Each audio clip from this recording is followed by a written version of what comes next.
And of course, I'm Omar Hosseini, the Secretary General of the OIC Arbitration Center. And today we are all here for the October webinar. And as you know, we have this monthly webinar session. So we are so glad you're able to join us here live from wherever you are. And I'm so happy to introduce to you Dr. Imad Hussein. Dr. Imad Hussein, I'm sure many of you know him already. He doesn't need introduction, but again, protocol requires me to introduce him. And Dr. Imad actually has what you call an unparalleled academic achievement, basically, and he has extensive arbitration and mediation experiences across the OIC member states and beyond. And he actually, I'm sure most of you followed him online and you've known, his achievements. You know that he serves currently as senior advisor at the Singapore International Resolution Academy, SIDRA, where, of course, it plays a crucial role in strengthening the institutional and academic ties between Singapore and the whole of MENA region. And he's notably the only professional from the MENA region. And you've got to listen to this, and I'm going to repeat it. He's notably the only professional from the MENA region serving in this capacity at CIDRA, highlighting his role as a bridge between the OIC member states and the global dispute resolution ecosystem.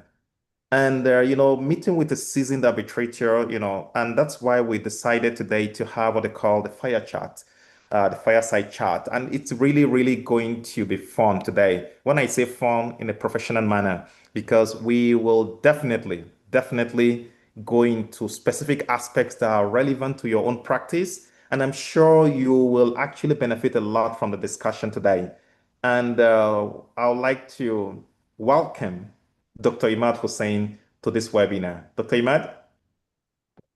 Thank you, Mr. Omar. It is Dr. Omar. It is really my pleasure to be with you and to be with our guests, with our colleagues, with our friends across the globe. And I'm looking forward to this interesting fireside chat with you. It's my pleasure. Thank you. Welcome. Now, I'm going to start with this on a lighter note. What really inspired writing this book? Because again, when I read this book, it has become a very important book, and I hope the audience can see it. Yeah, I'm putting it here to cover my face. And this book, it's really, really detailed analysis of international commercial arbitration in the mainland UAE. It talks about reforms, legislative reforms, judicial reforms, institutional reforms. Now, the first question I'm going to ask you today, what inspired writing this book, this monumental book published by LexisNexis? Thank you, Dr. Omar. Actually, I would like to welcome and very good afternoon for all of our colleagues across the globe. And that's a very important question. There are so many reasons, but firstly, it is whenever you read about the arbitration in the UAE, it's easy to find a reference about Dubai International Finance Center, the IFC. It's much easier to find about Abu Dhabi Global Market, ADGM. But when it comes into the mainland, which is key legislation and legal framework in the UAE, it is rarely to find a comprehensive, exhaustive one piece about this jurisdiction. And so there, it's easy to find this lacuna, this gap, and then when you start searching, rarity of references in English, and because of the mainland versus the offshore, which we can talk about this later, is also not easily. You find the court sessions, the legal framework. So it's a must to provide a one-stop shopping knowledge for practitioners, arbitrators, mediators, academics, and all users interested in the UAE to understand the untold story of the mainland in the UAE. This is, in a very simple words, Dr. Omar. Now, okay, that's interesting. Talking about the mainland, why do you have to focus on mainland UAE? And this is really important. Practitioners who are on this call, listen to this very well. It's important, particularly young professionals amongst you who are trying to build your career. You want to kind of spread your tentacles across the world or across where you are actually practicing today. Yes. Now, the question here is Yes. why the mainland? Okay, thank you. For the mainland, this is a long story. I will try to make it shorter as much as I can, if you allow me, Dr. Omar. For the mainland, if we need to understand the background that takes us to the mainland. So I think maybe by sharing an overview about this book, that could be, in a way, taking us to the mainland because there are questions in my mind. I have a battle in my mind here, and this battle, it has so many forces. So I will, if you allow me, I will share with you with the forces in my mind that takes me to the mainland. Um, as you know, the beauty of the practice of international arbitration, personally, actually, has always been the opportunity to connect and to build relationships. And coming to the mainland, I was asked to give, coming to the mainland, it takes us first to my career. When I started my career, as so many practitioners, so many passionate about arbitration, the first step to do is to study LLM. So I went to London and I started studying LLM at Queen Mary College. And this opportunity, this is for learning and for growing, and then when you have done with your LLM, you thought that now this is a high time to start working in arbitration, but still no arbitration. LLM is just a step forward, but it is not still, you need to do a lot. And by the time when I start getting into arbitration, and I sat repeatedly in arbitrators as in arbitrations as co-arbitrator, sole arbitrator, and a chair. I realized that it is not easy to find an accessible info about the mainland of the UAE. Easy to find about the DFC and others, as I shared now, and because of that, I worked more and more and realize that globally you need to think about what makes a given jurisdiction attractive. And I ask about the mainland, where I have my practice for quite significant times, I didn't find an answer. And I start asking myself, now I will take you and my colleagues to the battle in my mind. And these questions, it might be the same questions in every single aspiring and emerging jurisdictions. The first questions, is the mainland UAE considered an arbitration friendly jurisdiction? The answer, no, Okay. as per leading empirical surveys. Because if you visit Queen Mary surveys or CETRA, where I'm working, or any other surveys, there is no mention about the mainland as a leading jurisdiction or leading seat. Okay, the next question. Which are the world's arbitration friendly jurisdictions and what makes them arbitration friendly? The answer, well, it's well known, but partially not well known. That the next question, I maybe compare the best arbitral jurisdictions in the world with their common ingredients to make a jurisdiction arbitration friendly. Can you do this? Yes, I can. Bear with me, Dr. Omar. I'll come to the mainland now. Please bear with me Sure, and yeah, our colleagues. sure. I mean, you're on the mainland there. Well, you can't swim there, definitely. Yeah, that's why. Thank you. Yeah, Navigating yeah, together. go ahead. The next question, can I assert maybe under what broad hits these common ingredients for operation friendliness? The answer, yes. Can I then test these against the mainland UAE where I am practicing? The answer, again, yes. And then from these criteria, can I identify what is missing? What is the missing piece of puzzle in the mainland UAE? Yes, I can identify that. And then will this help to shed light on what are the realities versus the perceptions? Because as you know, Dr. Omar, and people are following by the perceptions, not by the realities, or not by the untold realities. So we need to bring realities. So will this test bring realities versus perceptions of arbitrating in the mainland UAE? Definitely, definitely, definitely yes. And what this perhaps could draw out the roadmap for the future of success of arbitration in the mainland? 100% yes.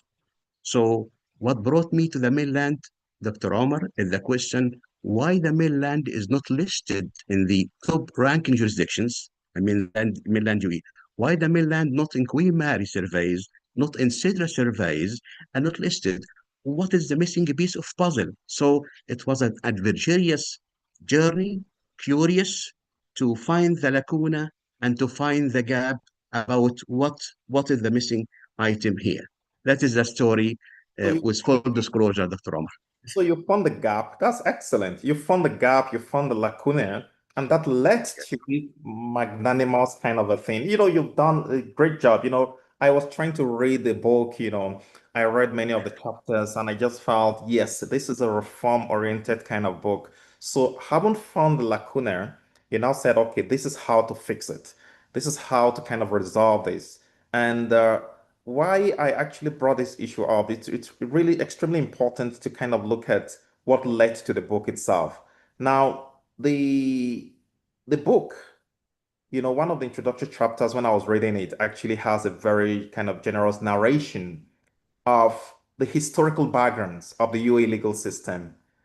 And really, I think you alluded to it earlier. But again, I want the audience to understand why you had to kind of go into the analysis of the UAE legal system. What prompted you to provide the readers with this kind of extensive background on the UAE legal system? Thank you, Dr. Omar. Honestly speaking, objectively speaking, realistically speaking, for any practitioners, it is too difficult to arbitrate, litigate, or mediate in the UAE without understanding the legal system, the legal framework. And for our colleagues and friends here with us, away from Middle East and North Africa region, or not close to the UAE, we should clarify the most important things right now about the legal framework and about in the UAE and or the historical background.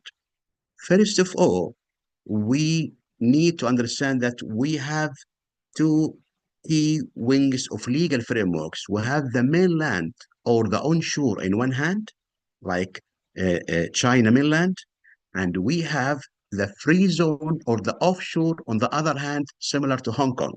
So we have these two legislations, or they call them legal frameworks. The mainland or the onshore is based on the civil code, and it is also based on the federal arbitration law, and it is mostly the ocean. Here, with the free zone, the offshore, this is the enclave or the island within the ocean. In this island, we have the Dubai International Finance Center, we have Abu Dhabi Global Market, and this is based on the common law. Historically speaking, in 2004, the UE policymaker, it seems they found it is very important to find a hub for investors, a common law based regime that easily understood, easily digested, geographically limited, but functionally working. So it has been introduced in 2004. While this regime, the mainland or the onshore, dates back for a long time, but it seems because being based on the civil law, being only in Arabic and not bilingual, it has been left and it has been developed. And by the time, the volume of business, the number of cases, the transactions in the ocean is bigger than the one in the island. And here you need to understand the dynamics. You need to understand the rationale behind legislations. You need to understand what will it take this ocean to be dynamic, to be interactive, to be vibrant for the end users. So understanding the two legal frameworks is very important. And within the mainland, you still have other subcategories and sub legal frameworks. You have Dubai as independent local courts. You have Abu Dhabi. You have Ras Al Khaimah. And recently, 2 or few months ago, Sharjah came to be an independent. So you have four local or domestic jurisdictions within the mainland. So that is not easily to be digested. And also within the mainland, you have almost 30 courts, 30, Wow. first instance, court of appeal, and higher courts. You need to understand also the dynamics of this hierarchy for the mainland. On the other side, you have the English and common law courts here. You have this system. So this is very simple. In a very simple way. So back to your questions, the legal framework, the historical background, and how these two wings have been developed is very important to navigate into the common law based jurisdictions or the civil law based one, especially when it comes into agreements, when it comes into courts, when it comes into litigation, arbitration, and other things. So that is the understanding the history of Yeah. the UAE and the legal framework is fundamental because it is not like the case in Singapore. It's not like the case in Saudi Arabia. It is just one legal system, Oh, one entry, one legislation. But in the UAE, because of the federal system, oh, and the domestic systems and the main law, or sorry, the mainland and the free zones, it's very important to understand the fabrics and dynamics of this landscape wow. between the ocean and the islands. Wow, yeah, this is really terrific. Trying to kind of understand how to navigate between the oceans and the mainland. I mean, it's really great. And I think this is relevant to our practitioners joining us today and aspiring arbitrators because I'm going to come to questions regarding enforcement of foreign arbitral awards later. But again, before I go into the next question, I would like to tell the audience that feel free to ask questions as we proceed with the webinar. You have the Q&A tab there, down there, on Zoom. So you can just click on that and put your question there. I'm gonna get it definitely. So I'll get back to the Q&A session later. Now, you need to kind of learn how to navigate, like Dr. Imad said, you talked about, you have two wings here, two big wings. Now, under those wings, you've got sub wings. Now, as an Yes. arbitrator or as a lawyer, kind of trying to fly to the GCC, and now in particular, we're talking about UAE. So it's extremely important for you to understand the legal dynamics, the legal systems. And that's why in his book, he has provided a comprehensive analysis in English. This is something you might not see anywhere. So it's really great to have that. Now, that takes me to the next question regarding the three modernization pillars. In the book, you call something three MPs. When I saw the MPs, I thought, okay, are they member of the parliament? That was the first time when you see MPs, you say, oh, this means members of parliament. But again, you have these three modernizational pillars in your book, and that's what you call. Yes. What was inspiration in generating the tool of these three MPs and structuring your research around the same? And I think when you actually respond to this question, try to explain each of the three MPs to. Okay. Okay. Thank you.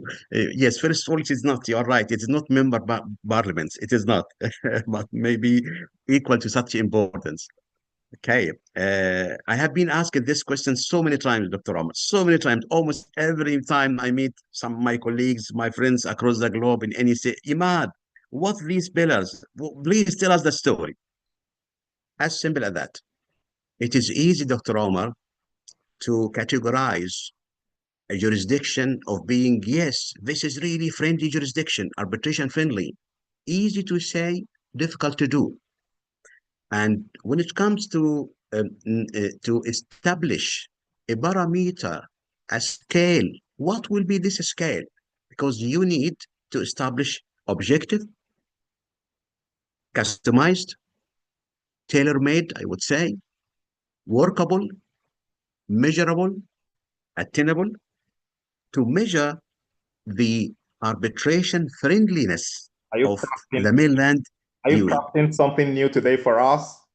Are you, yeah, because you're talking about, you have to customize something. You've got to look at the objective. It's like you're crafting a new idea for international commercial arbitration. Tell us about that, please. Hopefully, we'll come right now.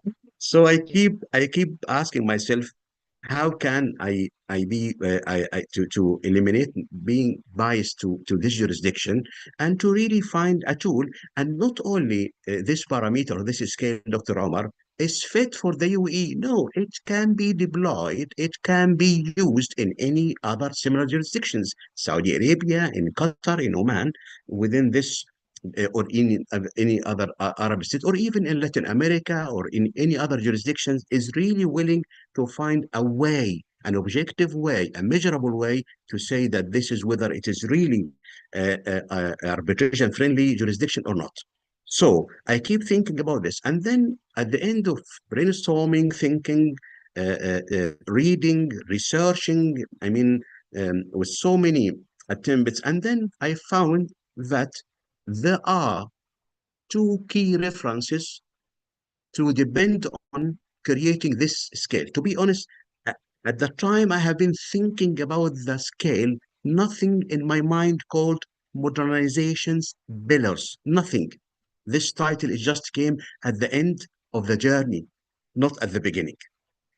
And then when I start searching about or building the bricks and the crux of this scale, I found that Queen Mary survey dates back to 2006. And for almost 14 surveys from 2006 until now, in this survey, the seats are measured, are evaluated. The institutions, the legislations, the enforcement rate. So many items have been evaluated in Queen Mary. So this is one of the components that you can rely because being empirically well tested and academically accepted and practically, well known. So this is one of the criteria, the common criteria in this one that I use. This is Queen Mary survey. The second component to establish and craft the scale, London principles. I'm sure most of my colleagues now, they know the 10 principles of London. I think in 2015, yes, 2015, the Chartered Institute reached 100 years and the goals and of arbitration, the prominent arbitrators gather together and think what will be the blessing and the gift that CIR, Chartered Institute of Arbitrators, can give it to the world in the anniversary of having 100 years. And they, after working on focus group, they come up with 10 principles of what will it take a given seat, attractive, efficient seat. So I have also taken these principles, 10 principles. Then this is the second component. The third component, I did review every single academic writing about the evaluation of jurisdictions, evaluation of the seats from any setup of criteria. And in this one, I have done huge and massive empirical research and ended up with a melted criteria that have been found in each source to build upon what makes jurisdiction an arbitration friendly one. And I found they are all agree on the following. One, there is no way to be an arbitration friendly jurisdiction without having a stand-alone national law. But not only national law, in national law, this is the key criteria. And under the national law, which is the first pillar, the legislative pillar, you have to ensure that this law is advanced in compliance with the initial trial, and it is well understood by the court, and it has about 12 sub criteria. This is for legislations. And by the way, it is not only It is not only to be in compliance with the model law initial trial, but to think beyond the initial trial. If you want to be a seven-star seat or a seven-star arbitration-friendly jurisdiction, that is the first pillar. The second pillar, judiciary. And as you can see in my book, it is in the middle because if the local courts, thank you, if the local courts are not capable of enforcement and they are into intervention rather support, and they do not understand the dynamics, the fabrics, the mechanism, the totality, the ecosystem of arbitration, there is no way, even if you have the best established and crafted legislation. And then the third pillar, which is institutions. If you have an excellent legislation and pro arbitration judiciary, what about your institutions that will, this is the hub and where the case is managed and all of this. And in the institutions, I found that it has to be state of the art with this, the third party funding, advanced rules, and all of this. This is Dr. Omar in a very generic basis Yeah. legislative pillar, judiciary pillar, and institution pillar.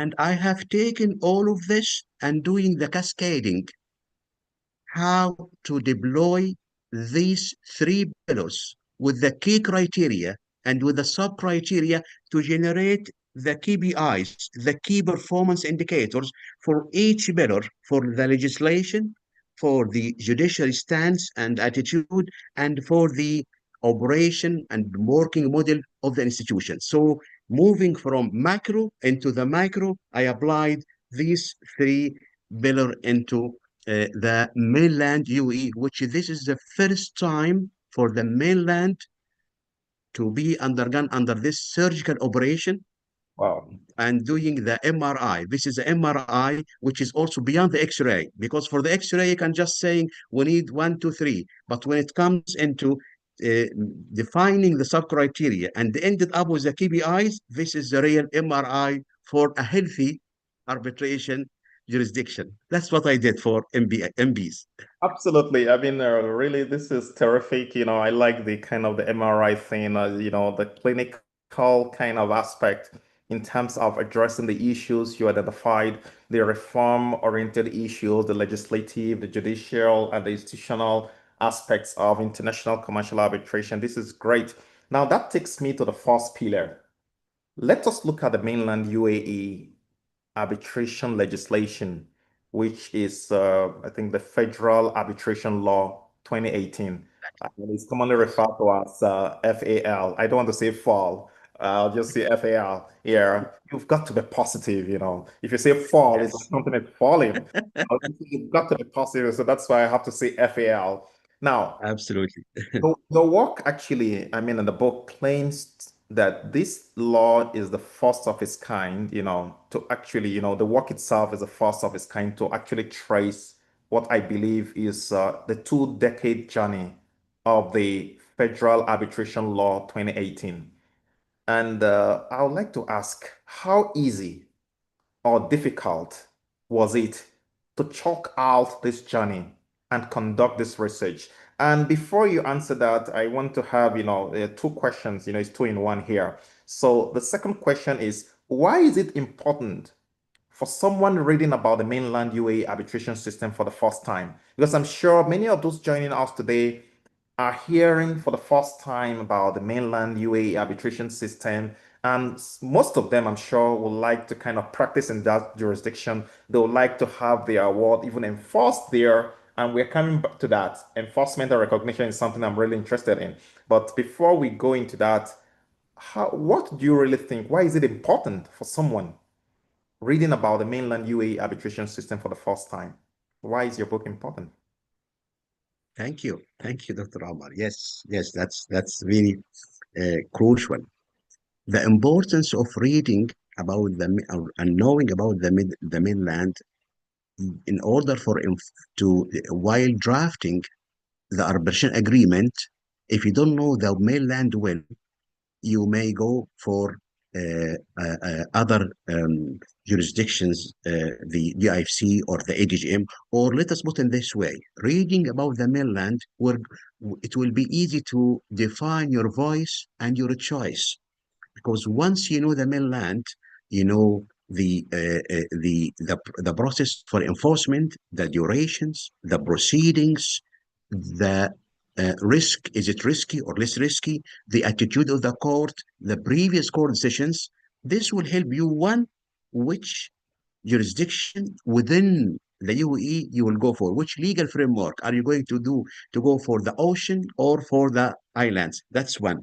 Two, if you decide to go for the mainland, this is a navigation I mean, tool, so you will know the legislative piece, the judicial attitude, and the institutions. Otherwise, you may encounter challenges. For example, I'll give you just one example. Just one example, and we can come about the court sessions later.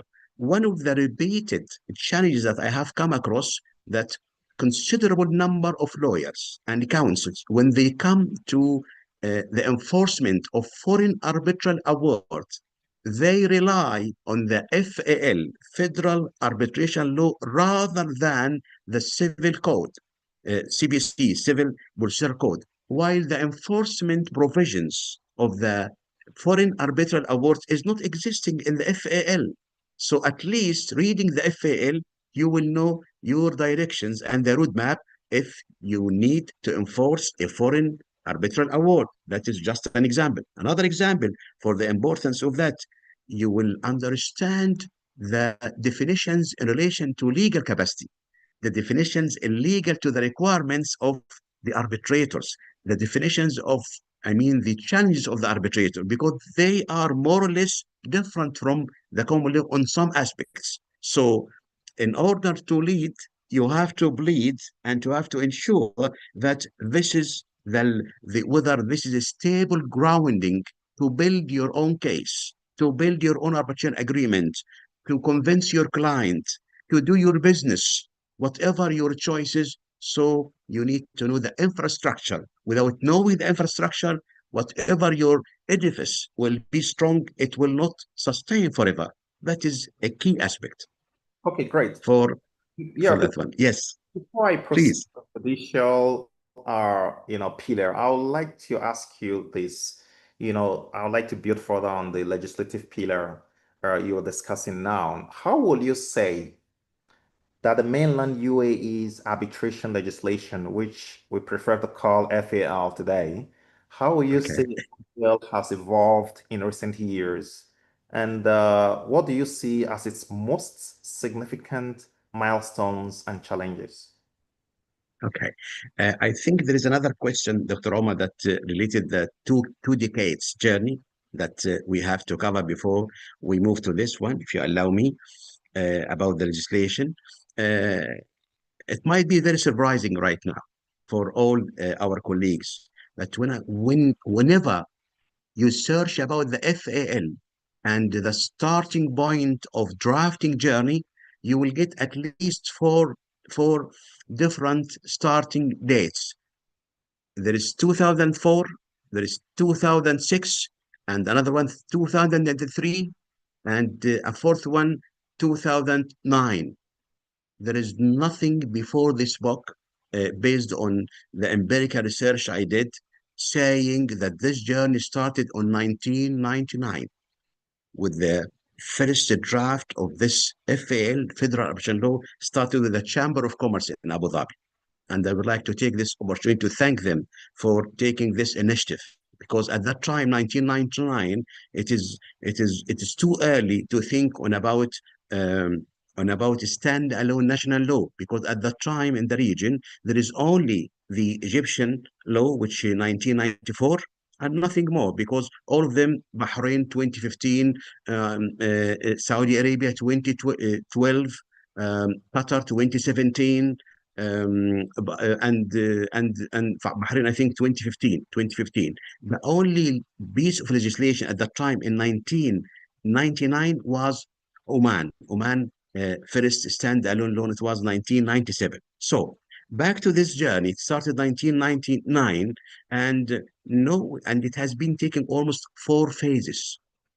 In each 3 or 5 years, there is I mean, milestones. Start with the Chamber of Commerce, then move to the Ministry of Justice, and then the third partner came on the scene, Ministry of Economy, and then back to the Prime Minister office, and then it has been stunned almost 10 years without moving. And this is takes us again to understanding the legal framework of the UAE being a federal country with domestic courts and federal system, and with the onshore and offshore, because sometimes the federal process is not as fast as the local.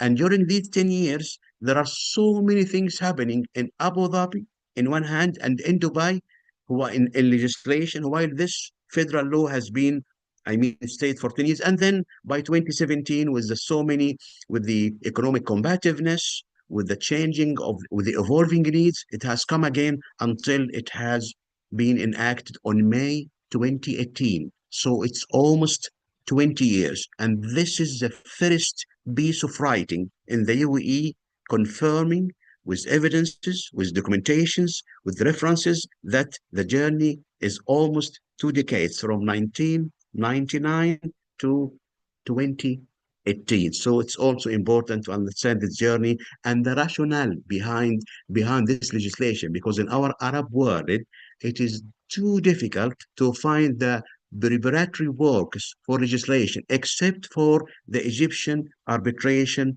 legislation, which is 1999, sorry, 1994. And in 1995, they already launched the preparatory works, and that is until now the only preparatory works available about legislation of arbitration in the MENA region. So that's also important. Quite interesting looking at the kind of the decades long, reforms you have explained and the leading role of the UAE within the region itself. Now, building further on the legislative pillar, which you have explained, how will you say that the mainland UAE's arbitration legislation has evolved in recent years? And what do you see as its most significant milestones and challenges? Of course, Yes. as lawyers, we're interested in challenges. Yeah. Yes. And honestly speaking, let us take it from the lenses of the MBs, of the criteria of the modern polarization, modernization pillar.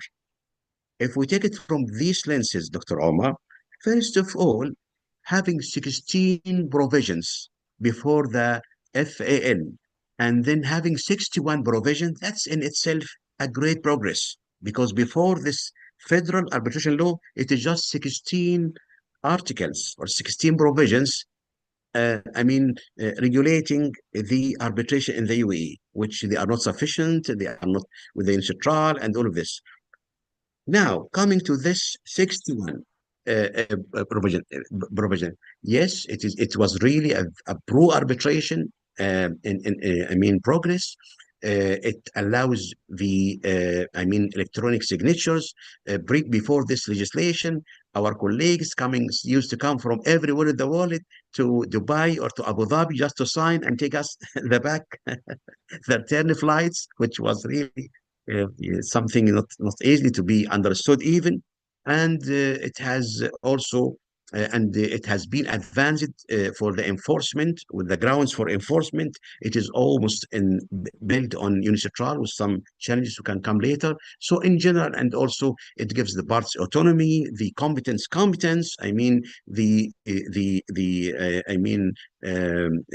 the proceedings for arbitration is crystal clear, and the challenge for the arbitrator. So it is good to have this progress. However, however, if you have taken this piece of legislation on the left hand and have taken the UAE economic vision, the 10 principles of UAE, the 50 principles, the so many economic visions, whether on domestic level or federal level, no, with this legislation, it may need a revisiting in order to be beyond the neutral. And because if you keep doing what you are doing, you will keep getting what you are getting. It needs revisiting in order, at least from my own perspective, to revisit the grounds for annulment and to revisit the issues of legal capacities and to issue to visit the legal interest. I mean, there are some areas that's really needs to be revised, but in all, it is really highly advanced and a good progress for arbitration friendliness. Great. I'm going to take it from where you stopped just now in terms of judicial annulment of arbitral awards. Now, that takes me to the pillar on judiciary, basically the judicial pillar. Now, you have researched over 170 judgments related to domestic and foreign arbitral awards in the mainland UAE. And these are actually documented in a book. And I would like to say, that this provides a very good source for lawyers and arbitrators globally. You've documented this. When I see the tables containing all these cases, it actually provides a one-stop kind of resource for me as a practitioner. Now, could you share your insights from some key judicial decisions that you have come across? And again, while you answer this question, I would like to ask a follow-up question. Did you find any recurring challenges parties face when enforcing arbitral awards in the mainland UAE? Yes, thank you, Dr. Omar. This is actually the crux of the entire edifice of this main pillars, because no enforcement, no arbitration, no proactive and supportive judiciary, no arbitration. And if I before talking about the 170 cases, if we have taken right now together, and this is it will be my own invitation, Dr. Amor, if you allow me, if we have taken together an Airbus or Boeing 777 and invested together with our friends and colleagues, the top ranking jurisdictions in Singapore, in London, in Hong Kong, in Paris, in Geneva, and in others, you will find the judiciary is a key player, a game changer, accommodator, inspire, supporter. I mean, just an example from Singapore, where I am based on as being, I mean, a member of SEDRA. There is almost every 3 months a meeting with the stakeholders and with the industry to know about their reflections, their thoughts, their challenges. I mean, with the councils, with the lawyers, to know about their voices is well heard from judiciary. So judiciary is playing a pivotal role in enforcement and all of this. Back to the mainland. Back to the mainland. It has been taking almost 1 year and a half for this pillar. Other two pillars I haven't been into such a challenge. But what's the challenge in the judicial pillar? One, they are all in Arabic. You have to translate every single court decision into Arabic, into English. Two, whenever you are approached the court, especially it has been 3 or 4 years ago now, there is I mean, conservatism that, oh, for arbitration, it is not allowed to share. What about this? Okay, okay, do taking this and taking that. And it was really, really, really terrific and heavy work. Especially you are navigating into domestic courts and then federal courts. And then even if you visit the websites, you will find the Court of Appeal decisions in one part and the cassation courts decisions in another icon or another parts, and you have to do this matching in order to ensure that every single court session by the Court of Appeal, you'll find the matching or the second one. And in so many cases, I fail to link between both, so I disregard from the study and focus on whatever has been, I mean, identified for me. So it was really very challenging for me in terms of identification, translation, and also getting into the accessibility on this one. So the takeaways from all this one, first of all, the percentage of enforcement is fine. It's almost 83%. 83%, and the 17%, this is the annulment rate, the setting aside rates. So in terms of percentage, it's healthy based on the MRI, based on the clinic testing. Yeah. But but but the challenge, sir, with the and with the way of consideration for some grounds for annulment. For example, the legal capacity. in some of these court sessions, the court has built its sessions that one of the party is lacking the legal capacity while it is there because of the literariness that there should be a power of attorney for the person, I mean, mandated to arbitrate other than the normal power of attorney, which is now things getting better. We can talk about this later. But one of the things repeated, one of the pattern repeated, the legal capacity challenges, which affects the friendliness. That's one of the issues. The other one repeated that the signing of the arbitrators, whether they in certain instances, because of they didn't sign all the pages, the decision has been annulled. In spite of this, it has been changed now with the latest Yeah, I saw I that. one. Yes, Yes, absolutely. and that's also, and most importantly, uh, in on almost 23 instances out of the 170, Yeah. foreign arbitral awards have been submitted for enforcement through the FAL and not through the right provisions in the Civil Procedure Code, and then it has been dismissed Okay. because the FAL should include the provisions related to the enforcement also of foreign arbitral awards to have one just piece of legislation for domestic arbitration and international arbitration, and that is really affects the friendliness. The final note, I mean, I'm just sharing with you the key things. Duration, duration. While in Abu Dhabi courts, the duration for considering a case for annulment is less in time than Dubai, because Dubai it has, I think, the number is more, but still it is the duration taking to administer a case is a little bit longer. So that is what these are what we have found. So to summarize, a good in percentage, but in terms of considering and the awards, I think there are some recommendations which it has been elaborated in my book.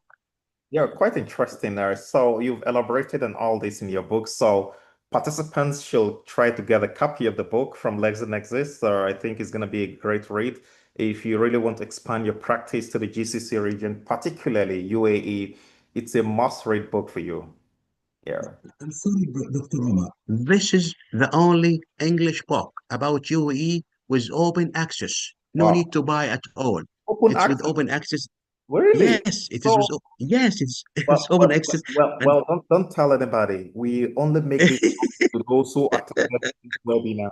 And those who attended the webinar, don't tell others. It's exclusive for you. So it's for you. oh, Okay. Even though yes. we are live, but we're not going to tell. Now, based on your analysis generally now of the judicial stance on enforcing foreign arbitral awards, whether they're foreign or domestic. Now, what would you like to call the judicial stance of the mainland UAE courts towards arbitration? Is it pro-arbitration or arbitration skeptic? This is very important. I know you alluded to this earlier. I want to know your view. Quickly. Thank you. Uh, Honestly speaking, with the last, I would say, 6 months, I mean, observing, monitoring the court sessions, I can say it has become an arbitration friendly recently.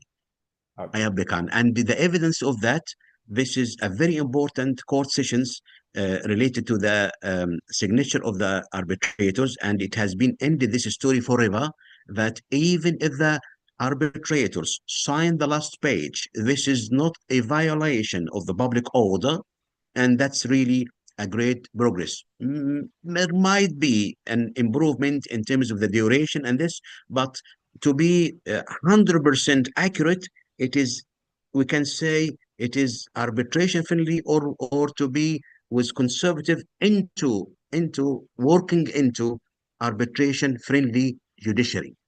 Excellent. Now, the last of your thoughts or the third pillar you have basically deals with arbitral institutions in terms of Yes, reforms. I always kind of gaze at the whole, the kind of house you created on the cover page where you have the legislative, judicial, and institutional. So I would like to take yes, you and the audience to the judicial, no, the institutional part, which is the last part here. What role do you yes. think arbitral institutions in the mainland UAE have played in promoting international confidence in the system? Because now your conclusion earlier was that UAE is now pro-arbitration. And this is Yes. good to know this so that those who choose their seats of arbitration will actually consider the UAE. Now, going further, what role do you think arbitral institutions in the mainland UAE have played in promoting international confidence in the system generally? Okay. That's the third pillar now, Yep. which is also an important pillar. Before talking about the fundamental role, Dr. Omar, let me, and that's also could be surprising. In UAE, there have been almost, and maybe and existing until now, almost 9 or 10 arbitration centers. In each emirate, there is an arbitration center in Dubai, in Abu Dhabi, in Ajman, in Fujairah, in Umm Al Quwain, in Ras Al Khaimah, and Ajman, and in addition to sports arbitration, and I think another one with this, which there are almost 8 or 9. But so that's in terms of number. But it is not by the number of institutions. It is by how far they are active and how far they are. Out of these mainland arbitral institutions, there are only two. The one in Dubai International Arbitration Center, DIAC, which established 1994, and by 2021, it has become almost the only center in Biak, in Dubai, and it is administering cases for construction and others, and it is one of the active center now in Dubai. The other mainland arbitration center, it was called ATCAC, Abu Dhabi Conciliation and Arbitration Center at CAC, and it was established. And this, by the way, this is one of the oldest center in the Gulf. It was established in 1993, and recently it has been modernized into Arbitrate AD with new rules. I think last year. So these are the two arbitral institutions in the mainland.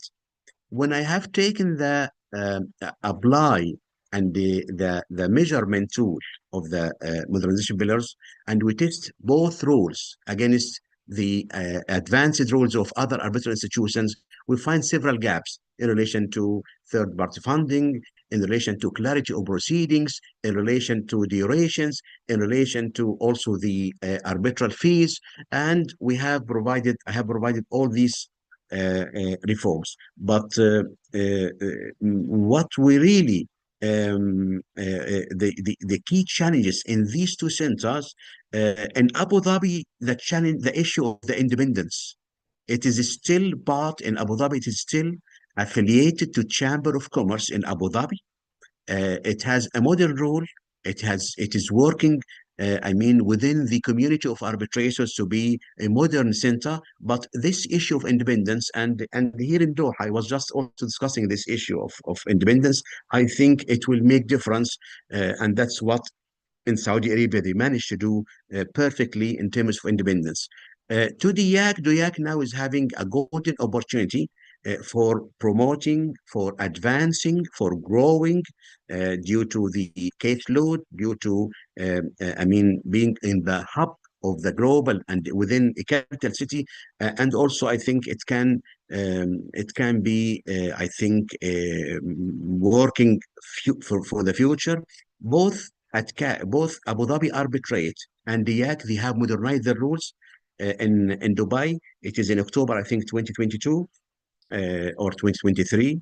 And Abu Dhabi also, they modernized the rules and they are trying to attract end users. But the good news, these two centers are now working within a healthy regional competition.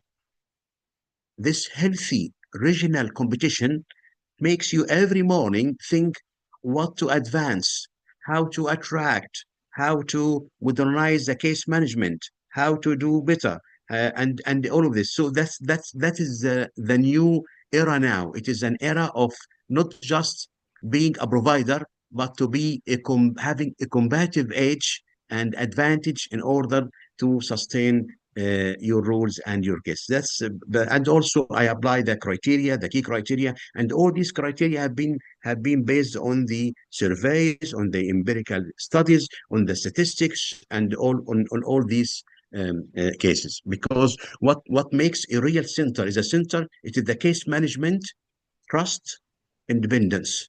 Absolutely. Trust and independence, that's are really a key pillars, and it has been elaborated or have been elaborated a lot about the trust, independence, and of course on top of together with this one, the use of technology in their day-to-day work.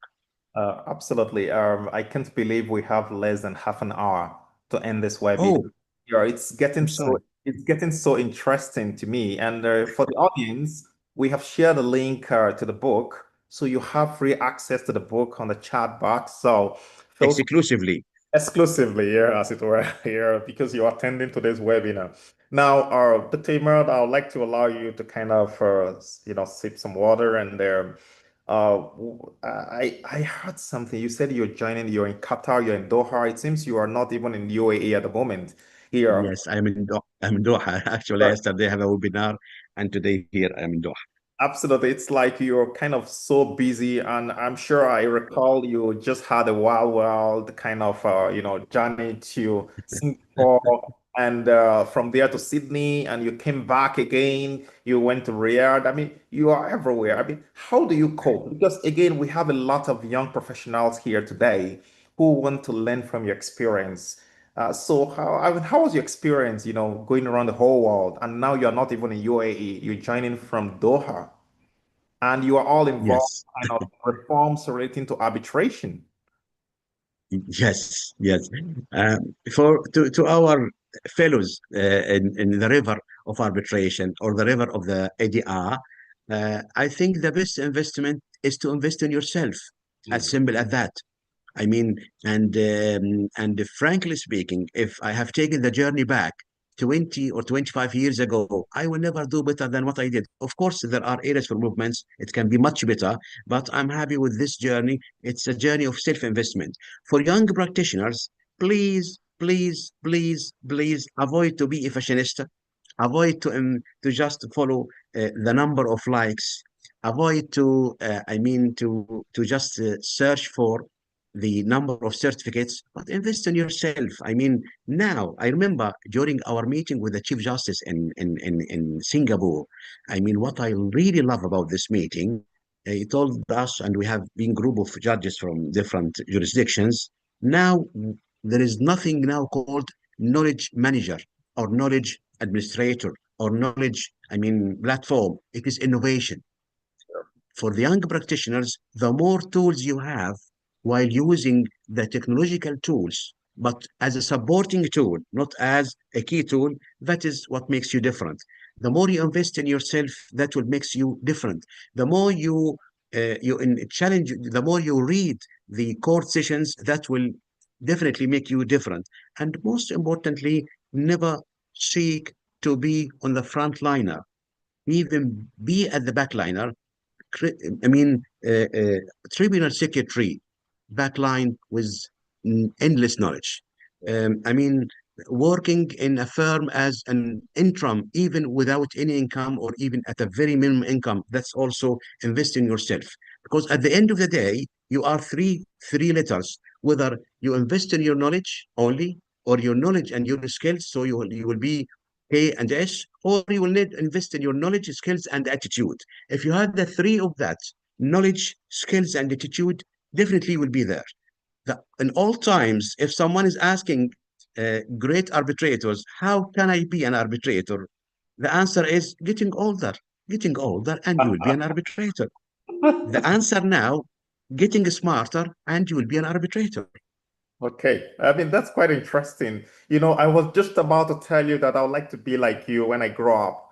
Now, growing old No, is not the issue. Yeah, so you're not talking about growing old. You've got to get smarter. That's quite yeah, interesting to me.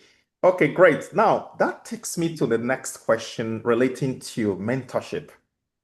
It's very important. I've seen some questions already from the audience, and I feel you see some of them are young practitioners. They're not even sure whether this is the right field, whether they want to specialize in arbitration. Some feel it's too narrow, and they need people to mentor them. And I think it's extremely important.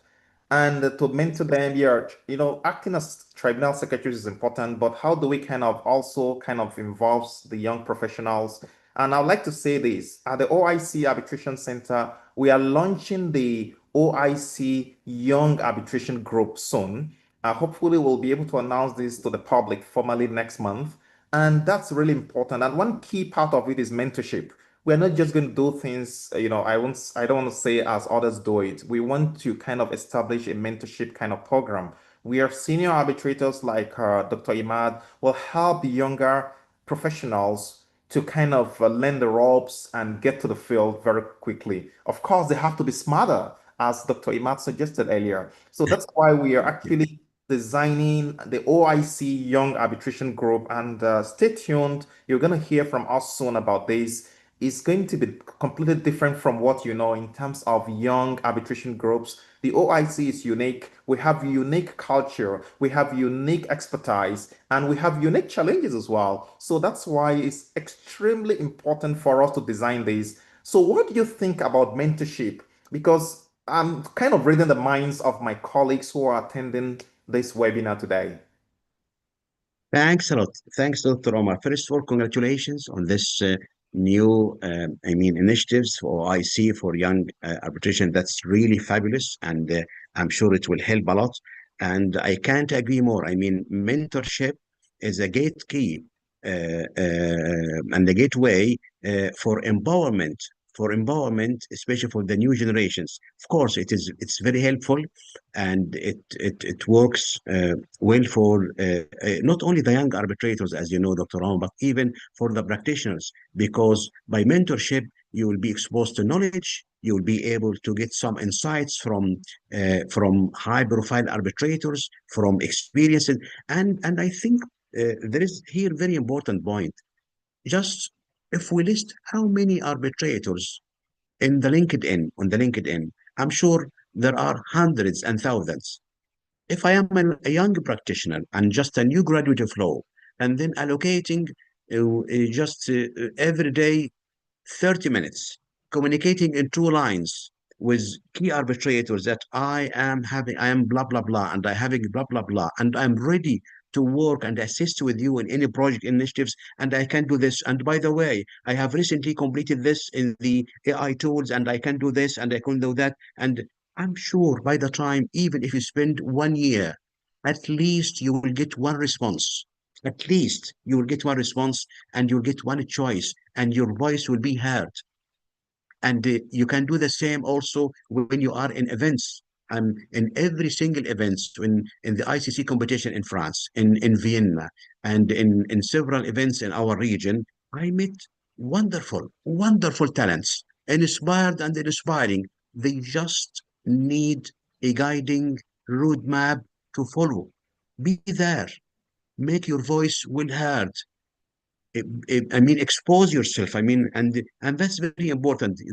With the social media now, you can reach. But back to the mentorship, it's very important. Also, participating in the moot competition, that's very healthy. And we have an excellent example, as you know, Dr. Omar, in our region with the Saudi Center. I think now with the sixth or seventh edition. Every year there are fabulous, and by the end of this competitions, there are law firms and they are invited those young students to come and join and have a chance. So the more you interact, and the more you will be exposed and you get opportunities. And that's what I meant. Not only getting older, but most importantly, to getting smarter and working smarter.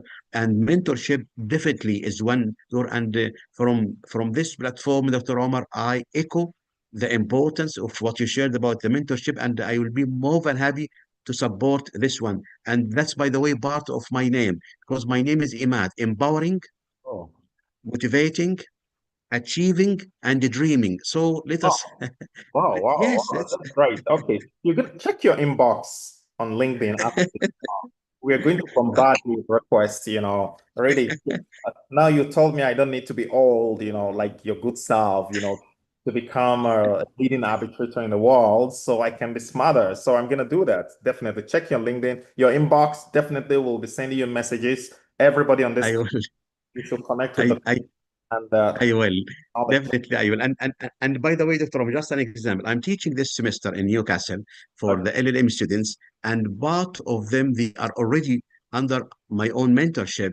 I mean, as postgraduate students. So we are doing this even within limited capacities, but something better than nothing. But now being having an institutional mentorship program under OIC, I'm sure our colleagues, our friends, that will they will definitely devote trying for such mentorship, and I'm expecting there will be great results out of this initiative, Dr. Omar. Absolutely. And rest assured, we're going to involve you and others and other senior arbitrators to be involved in this mentorship. And young professionals here, and even the old ones, I mean, feel free to reach out to us. We will introduce this mentorship program in due course. Now, one of the objectives of your research in the book we've been discussing is to promote similar studies in other developing arbitral jurisdiction. And how do you think your work will influence that? Because we've been talking about UAE, we've not even talked about other countries. I know there are a lot of developments in Saudi Arabia. There's a draft arbitration law in Saudi Arabia, and I saw your write-up on this on LinkedIn a few weeks ago. Thank you. You've been quite active, Thank and translated it from Arabic to English, and it's extremely important for the English-speaking world to kind of learn about these reforms. A lot is going on in the Arab world, but because most you. of those materials, even the laws, are in Arabic, so people don't really kind of get access to them. I mean, people in the Western countries. So it's important people like your good self, you're able to kind of translate them to, those kind of legislations to English. And I think I've read some of those pieces and quite interesting. So, how do you think the reforms you have proposed and your research in this book, working on international commercial arbitration in mainland UAE, how do you think this can actually influence other reforms in jurisdictions even beyond the MENA region itself? Thank you, Dr. Ahmad. That's really another important questions. Um, let's put it this way: if tomorrow morning you change the title of this book into I mean, international commercial arbitration in Saudi Arabia or international commercial arbitration in Qatar or in Bahrain, it will apply. It will apply there simply because uh, um, in terms of legislations they are almost identical with some differences. I mean, if you compare the legislation of Saudi Arabia of 2020, of 2012, Bahrain 2015, Qatar 2017, UAE 2018, it's almost they are more or less, of course, they are all of them based on UNCITRAL, and there are of course differences, but they are identical in terms of legislations. If you go to the rules of arbitral institutions, which is the third pillar, you will find that in the SCCA in Saudi Arabia and the Omani centers and also BCDR in Bahrain and the KICA in Qatar and in Diyak in Dubai and Abu Dhabi, they almost having modern rules between 2022 until 2025. So they are almost the same. If you conduct analysis of the court sessions of these relevant courts, you will find also very similar growing into arbitral or into arbitration friendly stance. So with this in mind, this book, and this is an invitation. If there is right now any researcher, any passionate researcher doing LLM or master or PhD or willing even to be an author about a book in Qatar, in Bahrain, in Kuwait. Of course, Kuwait it is still this is the only Gulf countries that's still not having a standalone national law until now, and hopefully it will come soon.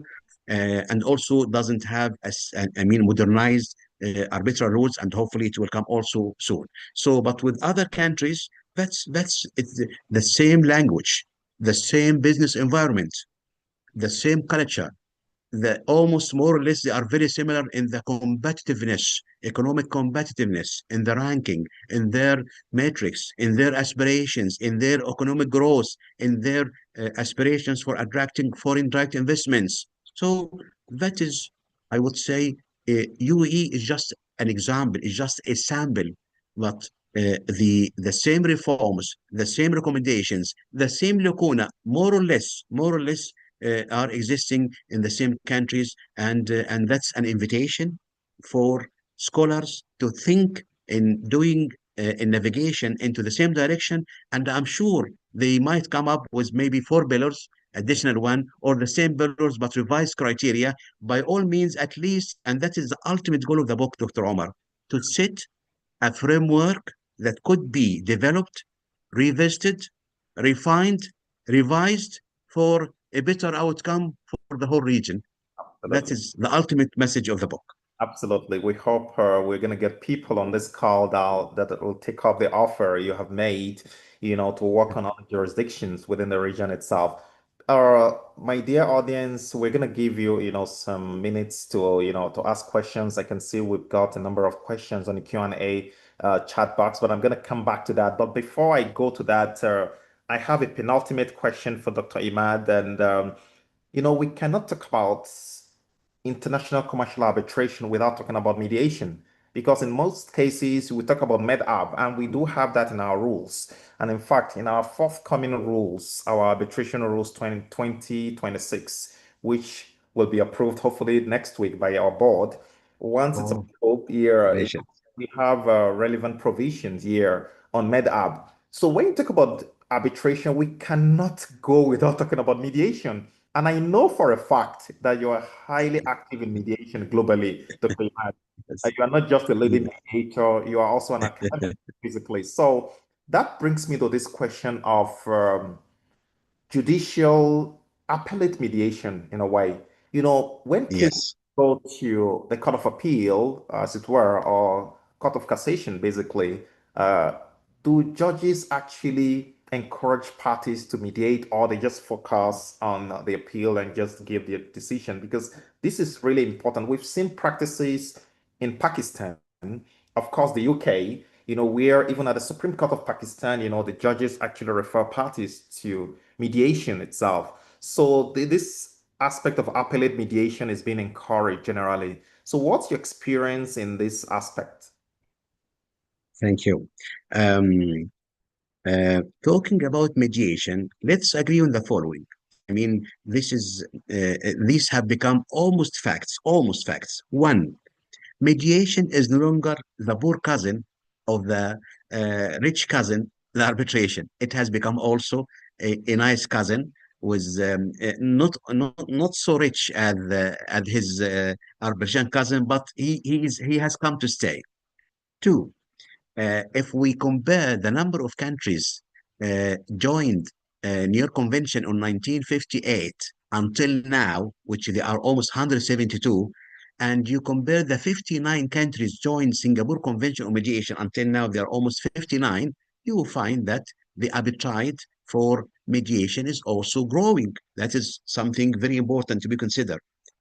Three, if you consider the exits reforms, the ICD reforms, the protocol of, as you mentioned now, Dr. Omar, mid-ARB, mid rather than ARB, ARB, mid-ARB.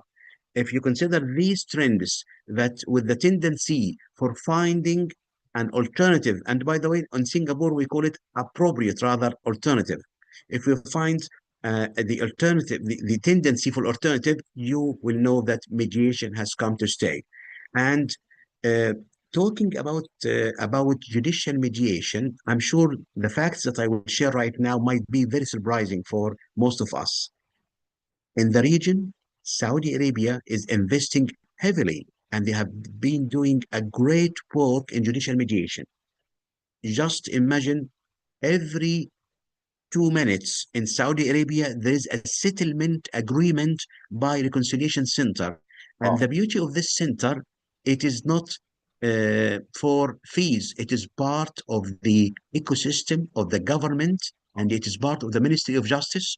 And this reconciliation center, it administers nine types or nine categories of disputes: intellectual property, family affairs, rental disputes, even medical negligence, and financial disputes, commercial, and they have a settlement rate average 47%.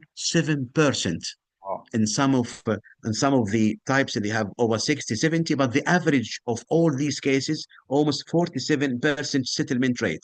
And this is all under the shadow, the govern and the guidance of the government, of the Ministry of Justice. So judicial mediation has come to stay, and now we have what we call, and this is a voluntary network, judicial uh, network for dispute resolution. This is led by Singapore. It's almost 26 countries now, and we are, from this time, we are inviting the judiciaries interested to promote mediation to be part of this network, and we will be having a meeting next January in Manila, because every year we have a venue.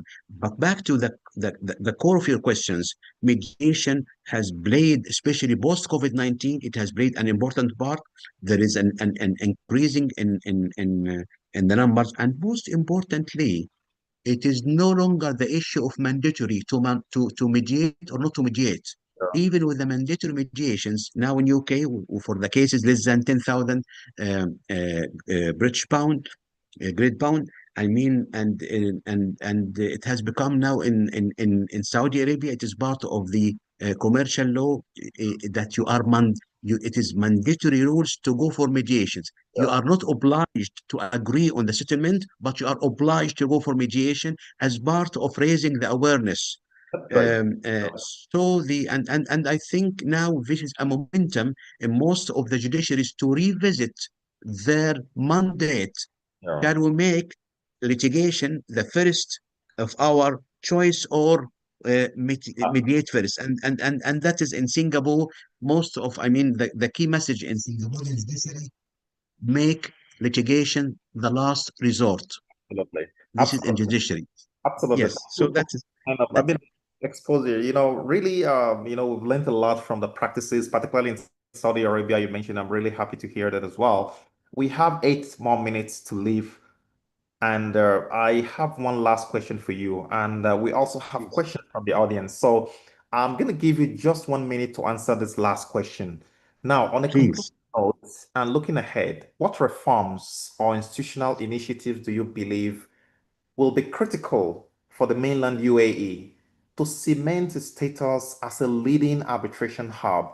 And what do you hope for the whole region itself, the MENA region? So please, just 1 minute. Okay. Okay. If you allow me, I will take this into the three pillars. For legislation, please, being in compliance with UNCITRAL is no longer enough. Think beyond UNCITRAL.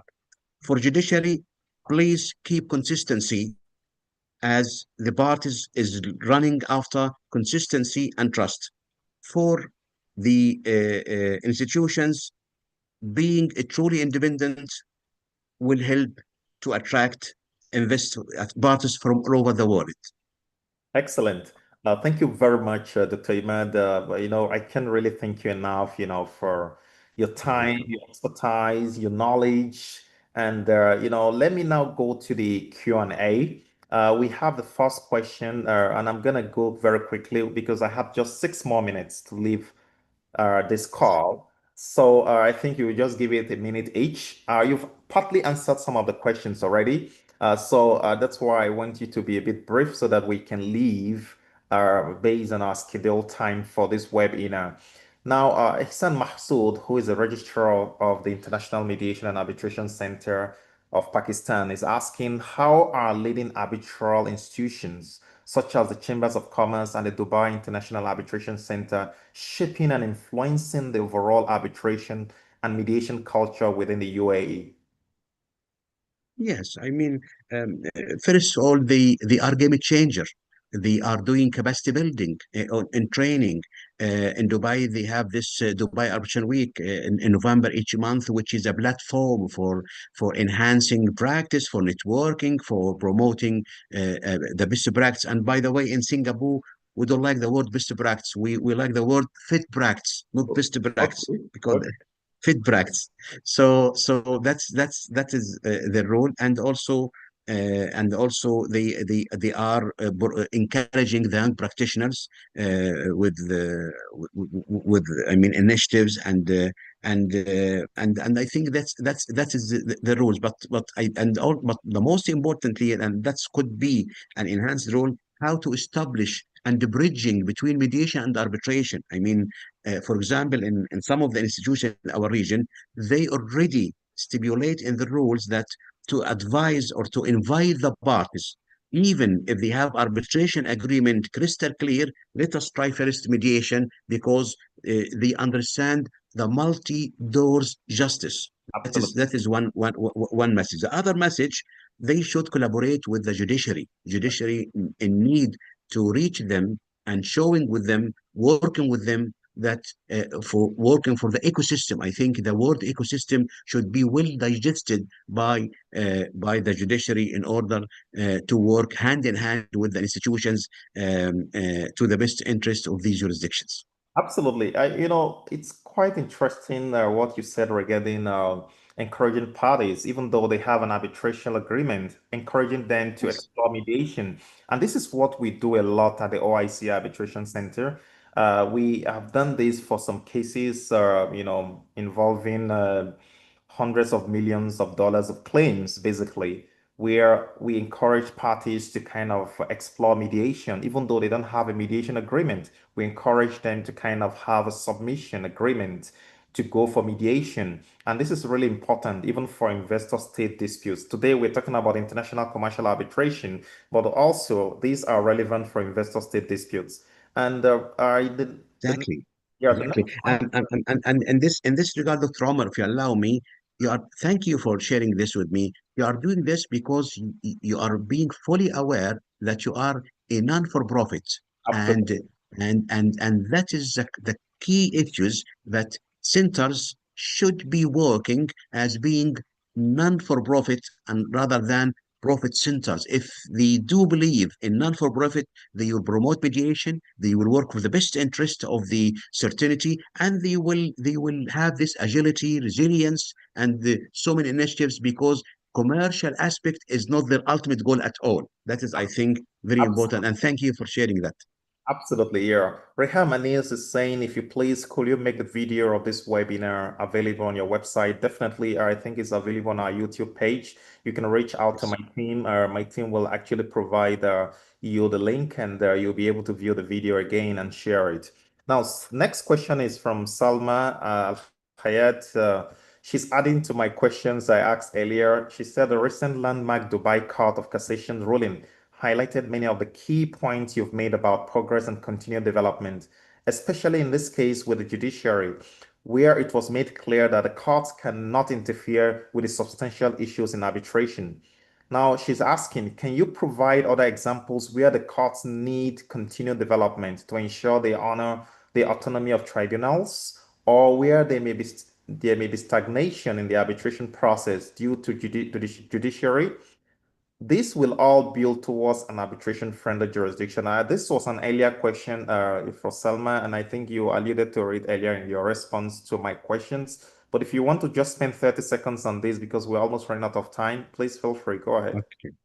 Okay, just a very example. When the what's needed now, Salma, that in one of the example of these sessions that I have analyzed, the court instead of setting the award, the arbitral award aside, they can refer to the tribunal for clarifications, correction, and instead of setting it annulling aside. So that is what we need from the court, that to make the annulment last resort in case if there are other possibilities to keep it alive. That's to be a truly friendly judiciary in the mainland.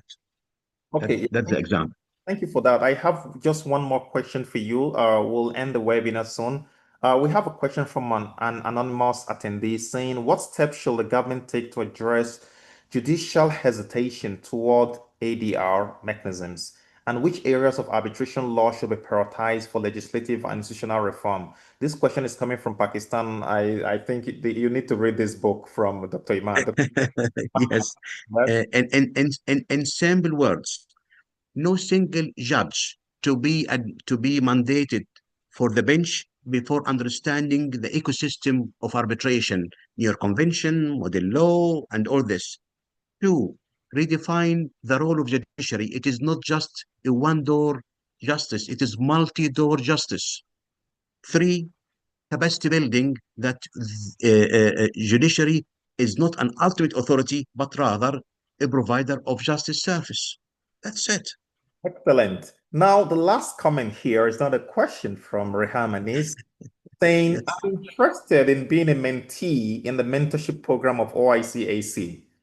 So I think absolutely, that question is absolutely, me or to yes. you. I don't know. Yeah. Well, this is to me, definitely, Reham, you're welcome. And once we formally launch this initiative, hopefully next month, Yes, we'll announce this globally. And we're going to have representatives from each country. We're going to have national coordinators. We're going to have regional coordinators and a global board, basically, So stay tuned and watch out for this. And I think I'm really interested in this mentorship part. And people like Dr. Imad, who is with us today, they've actually told us already that they are ready to volunteer their time to help mentor you guys, across the world. So let's stay tuned and follow us on LinkedIn so that you know when we announce it, because it's difficult if we don't meet like this to kind of know what we're doing. And we welcome you all. I would like to now, on behalf of all the participants, thank Dr. Imad for your time, your wonderful time. It was really a fireside chat with you. This is the first time we are actually conducting the webinar in a completely different manner, where you're bombarded with questions from the get-go till the end itself. Yeah, thank you for your time, and we really appreciate your time, and we hope to catch up again with you soon, inshallah. pleasure, Dr. Omar, and I'm so pleased and congratulations on this new initiative for OICEC, and I'm so pleased and honored to have this very nice and safe fireside chatting with you without using any extensions today. I'm so pleased for that. Excellent. Now, to the audience, I would like to thank you all for being with us, for joining us today. I hope you've learned a lot from our discussion today. If you've learned something, please feel free to share it on your LinkedIn, share it and tag OICAC, tag Dr. Iman. Let people know that you attended today's webinar and let people benefit from what you've learned from today's session. You have the ebook, it's free for you. So please continue this engagement with us. And we hope to see you again at our next webinar in November, inshallah. And remember, we have our OIC ADR week coming up from 24th of November till 28th of November. Check our LinkedIn page or our website for further details. If you want to be trained as mediator, if you want to actually be enlisted as a mediator with us at OICAC, if you want to learn how to resolve investor state disputes, please, you have to join us. We have a whole day workshop with Global Arbitration Review, GAR Live, here in Istanbul. So try to join us. Check our website, check our LinkedIn page, and we hope to see you again, inshallah, in November. Wassalamu alaikum wa rahmatullahi wa barakatuh. Bye bye.